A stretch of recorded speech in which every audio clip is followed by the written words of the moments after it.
Assalamualaikum warahmatullahi wabarakatuh. Perkenalkan, nama saya Fani Apriliani dengan NIM J1A11975, Program Studi Teknologi Hasil Pertanian, Fakultas Teknologi Pertanian Universitas Jambi. Pada video ini, saya ingin menyampaikan materi mengenai penggunaan teknologi dalam memajukan peradaban dalam pandangan Islam dan tentang konsep akhlak dan adab serta pengaruhnya terhadap peradaban manusia. Yang pertama yang ingin saya bahas adalah penggunaan teknologi dalam memajukan peradaban dalam pandangan Islam. Berbicara mengenai teknologi, tentu kita semua tahu apa itu teknologi.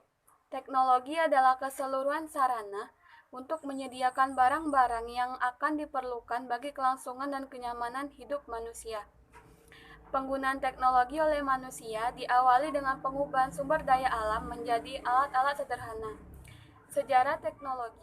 Sejarah teknologi dimulai dari munculnya spesies manusia di muka bumi, jejak-jejak peralatan dan teknologi yang dimiliki manusia sejak awal peradabannya ditemukan. Kemudian direkonstruksi secara historis dan kemudian dianalisis kaitannya dengan perkembangan peradaban manusia. Sejarah teknologi manusia dimulai dari hal sederhana, seperti pengembangan bahasa, pembuatan perkakas dari batu, hingga yang sangat rumit seperti komputer kuantum. Bagaimana sejarah teknologi dalam pandangan Islam? Peradaban Islam sangat berbeda dengan Yunani, Romawi, dan Bizantium dalam memandang teknologi. Para cendekiawan Muslim di era kekhalifaan menganggap teknologi sebagai sebuah cabang ilmu pengetahuan yang sah. Fakta ini terungkap berdasarkan pengamatan para sejarawan sains barat di era modern terhadap sejarah sains di abad pertengahan. Pada abad ke-8 sampai dengan abad ke-13, Islam pernah berjaya dalam bidang ilmu pengetahuan dan teknologinya. Ini dibuktikan dengan banyaknya ilmuwan-ilmuwan Islam yang terkenal tulisannya pada masa itu. Misalnya, dalam bidang astronomi, Al-Bat atau Albategnius, dalam menghasilkan tabel-tabel astronomi yang sangat akurat pada sekitar tahun 900 Masehi. Selain dalam bidang astronomi, dalam bidang kedokteran pun ada Abu Bakar Muhammad bin Zakaria Al-Razi atau Razis tahun 250 sampai 313 Hijriah atau sama dengan 864 sampai 925 Masehi. Selain itu juga, cendekiawan Muslim sangat disegani dan dihormatkan masyarakatnya. Bahkan mereka diberi gelar muhandis. Muhandis adalah kata dari bahasa Arab, artinya kurang lebih sama dengan engineer atau insinyur. Dalam Islam sendiri, Al-Quran tidak pernah mengekang umatnya untuk maju dan modern. Justru, Islam sangat mendukung kemajuan umatnya untuk melakukan penelitian dan bereksperimen dalam bidang apapun, termasuk dalam bidang teknologi. Bagi Islam, teknologi merupakan bagian dari ayat-ayat Allah yang perlu kita gali dan kita cari kebenarannya dengan melakukan suatu penelitian. Di era keemasan Islam, para cendekiawan Muslim telah mengelompokkan ilmu-ilmu yang bersifat teknologis, yaitu ilmu jenis-jenis bangunan, ilmu optik, ilmu pembakaran cermin, ilmu tentang pusat gravitasi, ilmu pengukuran dan pemetaan, ilmu tentang sungai dan kanal, ilmu jembatan, ilmu tentang mesin kerek, ilmu tentang mesin-mesin militer, serta ilmu pencarian sumber air yang tersembunyi. Selain itu juga, peradaban Islam juga telah mengenal ilmu navigasi, ilmu tentang jam, ilmu tentang timbangan dan pengukuran, serta ilmu tentang alat-alat genial. Menurut Al-Hasan, teknik mesin dan teknik sipil digolongkan sebagai ilmu matematika, bukan satu-satunya subjek teknologis yang dikelompokkan sebagai sains. Jadi, kesimpulannya bahwa pandangan Islam terhadap teknologi saat ini merupakan suatu hal yang lumrah, yang sudah ada pada masa-masa dahulu, Dan Islam tidak pernah menutup diri untuk menerima modernisasi dari sebuah perkembangan zaman selama masih sesuai dengan ajaran-ajaran Islam yang berlaku. Materi kedua yaitu mengenai konsep akhlak dan adab dan pengaruhnya terhadap peradaban manusia. Apa itu akhlak? Apa itu adab? Apa beda akhlak dan adab? Apa persamaan akhlak dan adab? Serta apa saja pengaruhnya terhadap peradaban manusia. Baiklah, di sini saya akan bahas satu persatu. Kata akhlak berasal dari bahasa Arab yaitu khuluq yang artinya watak, kelakuan, tabiat, perangai, budi pekerti, dan tingkah laku atau kebiasaan. Akhlak dalam Islam diartikan sebagai perangai atau tingkah laku yang ada dalam diri seseorang yang telah melekat dan dilakukan serta dipertahankan secara terus-menerus. Akhlak bertujuan untuk menjadikan manusia sebagai makhluk yang lebih tinggi dan sempurna, membedakannya dari makhluk-makhluk yang lainnya dan mencapai tujuan hidup ideal.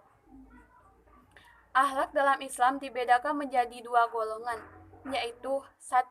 Akhlak terpuji atau akhlakul karimah, yaitu perbuatan baik terhadap Allah, sesama manusia, dan makhluk-makhluk yang lain. Contohnya, yaitu berbakti kepada kedua orang tua, menghormati tetangga dan tamu, berusaha menimbulkan kasih sayang serta menarik simpatik orang lain, memberikan sumbangan yang bersifat meringankan beban hidup orang-orang yang berhak menerimanya, membantu memudahkan urusan sesama manusia bagi yang berkemampuan, dan masih banyak lagi yang lainnya. 2.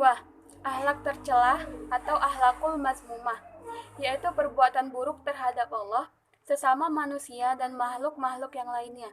Contohnya yaitu berdusta, mengumpat, mengadu domba, iri hati atau dengki, congkak, dan lain-lain. Faktor-faktor yang mempengaruhi akhlak yaitu 1. Aliran nativisme. Menurut aliran ini, faktor yang paling berpengaruh terhadap pembentukan diri seseorang adalah faktor pembawaan dari dalam, yang bentuknya dapat berupa kecenderungan, bakat, akal, dan lain-lain. Jika seseorang sudah memiliki pembawaan dan cenderung kepada yang baik, maka dengan sendirinya orang tersebut menjadi baik. Begitupun sebaliknya, jika seseorang sudah memiliki pembawaan atau cenderung kepada yang buruk, maka dengan sendirinya orang tersebut menjadi buruk. 2. Aliran empirisme.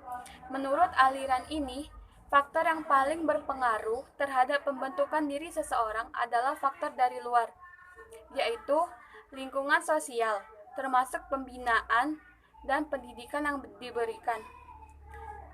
Jika pendidikan dan pembinaan yang diberikan kepada anak baik, maka baiklah anak itu. Demikian sebaliknya. Pendapat kaum empiris ini terkenal dengan nama optimisme pedagogis. 3. Aliran konvergensier. Menurut aliran ini, faktor yang paling berpengaruh terhadap pembentukan diri seseorang adalah faktor internal, yaitu pembawaan si anak, dan faktor luar yaitu pendidikan dan pembinaan yang dibuat secara khusus atau melalui interaksi dalam lingkungan sosial. Fitrah dan kecenderungan ke arah yang baik yang ada dalam diri manusia dibina secara intensif melalui berbagai metode. Menurut seorang ahli bernama Muhammad Abdullah Daras, setidaknya ada 5 macam ruang lingkup dalam pembahasan tentang akhlak, yaitu 1. Akhlak pribadi, al-akhlak al-fardiyah, yang terdiri atas akhlak yang diperintahkan, akhlak yang dilarang, akhlak yang diperbolehkan, akhlak yang ada dalam satu keadaan darurat. 2. Akhlak berkeluarga, al-akhlak al-usrawiyah, yang terdiri atas adanya kewajiban timbal balik antara anak dengan orang tua, adanya kewajiban suami terhadap seorang istri, begitupun sebaliknya, adanya kewajiban terhadap kerabat. 3. Akhlak bermasyarakat, yang terdiri atas akhlak yang dilarang, akhlak yang diperintahkan, beberapa kaidah tentang adab. 4. Akhlak bernegara atau disebut dengan akhlak ad-daulah, terdiri atas adanya suatu hubungan antara rakyat dengan pemimpinnya, adanya hubungan dalam hal luar negeri. 5. Akhlak dalam bernegara, yaitu berbagai macam kewajiban terhadap Allah Subhanahu wa Ta'ala. Sekarang kita berbicara mengenai adab. Adab adalah norma atau aturan mengenai sopan santun yang didasarkan atas aturan agama, terutama agama Islam. Adab berasal dari bahasa Arab yang berarti pendidikan atau mendidik. Faktor yang mempengaruhi adab yaitu 1. Ajaran agama. Pada dasarnya, agama merupakan fondasi dalam kehidupan sehari-hari dan juga bekal hidup ke depannya. 2. Adat istiadat. Adat istiadat merupakan salah satu hal yang mempengaruhi sikap manusia dan nantinya bisa berpengaruh pada adab. Adat istiadat identik dengan sikap yang turun-temurun dan sudah dipertahankan sejak lama. 3. Nafsu. Nafsu merupakan salah satu faktor pendorong manusia untuk mendapatkan sesuatu, seperti makan, ambisi, hubungan biologis, hingga kemewahan. Nafsu merupakan hal yang paling sering menjerumuskan manusia, terutama jika tidak dikendalikan nurani ataupun berpegang teguh pada agama. 4. Undang-undang. Undang-undang merupakan aturan dasar dalam kehidupan bernegara. Macam-macam adab dalam Islam, yaitu 1. Adab berpakaian dalam Islam. Di antaranya, harus memperhatikan syarat pakaian yang islami, seperti dapat menutupi aurat, terutama wanita. Kenakan pakaian yang bersih dan rapi. Hendaklah mendahulukan anggota badan yang sebelah kanan, baru sebelah kiri. Tidak menyerupai pakaian wanita bagi laki-laki atau pakaian laki-laki bagi wanita. Tidak menyerupai pakaian pendeta Yahudi atau Nasrani atau melambangkan pakaian kebesaran agama lain. Tidak terlalu ketat dan transparan, sehingga terkesan ingin memperlihatkan lekuk tubuhnya atau mempertontonkan kelembutan kulitnya. Tidak terlalu berlebihan atau sengaja melebihkan lebar kainnya, sehingga terkesan berat dan rikuh menggunakannya. Selain itu, bisa mengurangi nilai kepantasan dan keindahan pemakainya. Sebelum mengenakan pakaian, hendaklah berdoa. 2. Adab berhias dalam Islam. Di antaranya yaitu memakai perhiasan atau alat-alat untuk berhias yang halal dan tidak mengandung efek ketergantungan. Menggunakan alat atau barang hias sesuai dengan kebutuhan dan kepantasan dan tidak berlebihan. Mendahulukan anggota tubuh sebelah kanan lalu sebelah kiri.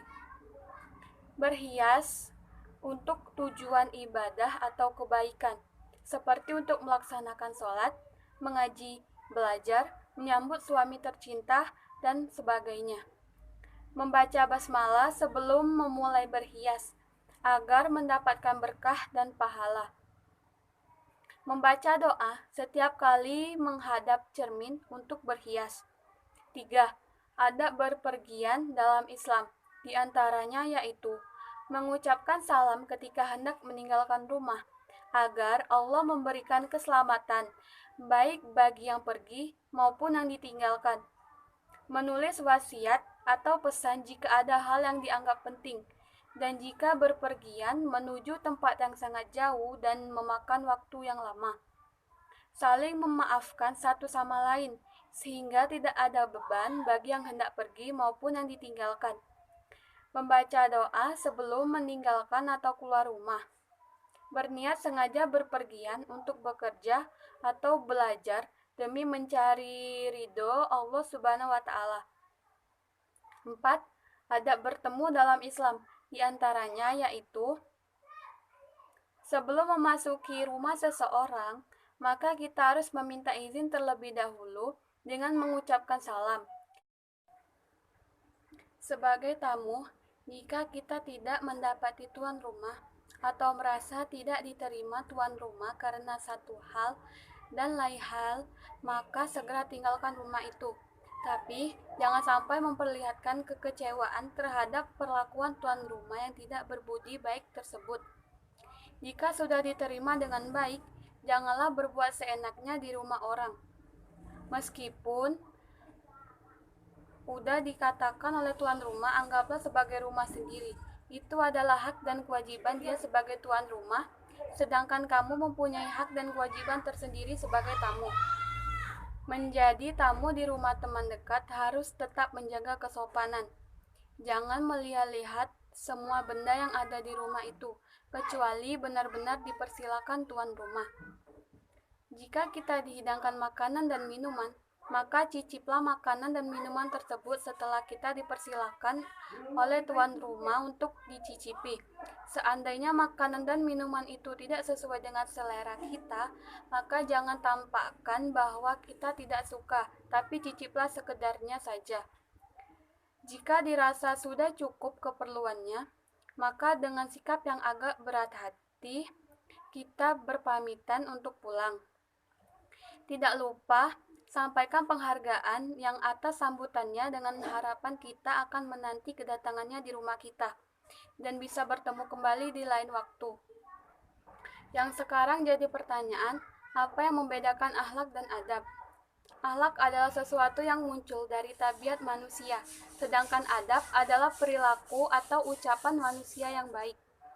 Adab sudah pasti akhlak, tetapi akhlak belum tentu adab, karena adab hanya meliputi adab yang baik. Sedangkan akhlak, ada akhlak yang baik, ada pula akhlak yang tercela. Selanjutnya, apa persamaan antara akhlak dan adab? Pada prinsipnya, akhlak dan adab mempunyai persamaan, yaitu sama-sama berkaitan dengan nilai perbuatan manusia. Apa pengaruh akhlak dan adab terhadap peradaban manusia?